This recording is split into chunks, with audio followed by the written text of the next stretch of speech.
Mayong adlaw mga igsoon ko dia kay Kristo. So, naalantay ka ng exposition, no? Di man ni pagpanaot kay tinuod man ni.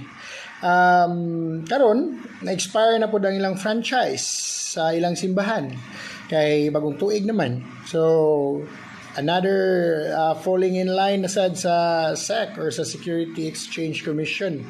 Kay ngano magyud nga kinganlan ni sila marehistro.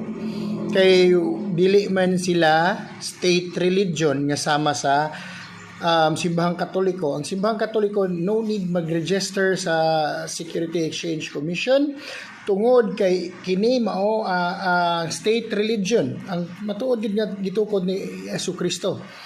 Kay unsa ba giingon day sa Dios about anang state religion o balaang nasod? Atong basahon sa Biblia mga igsoon. Mga igsoon, nag-ingon gayod ang Diyos, "You will be for me a kingdom of priests and a holy nation." Sa Exodo Kapitulo 19, versikulo 6. Gingharian sa mga pari, dili sa mga pastor. O kini usa ka balaang nasod.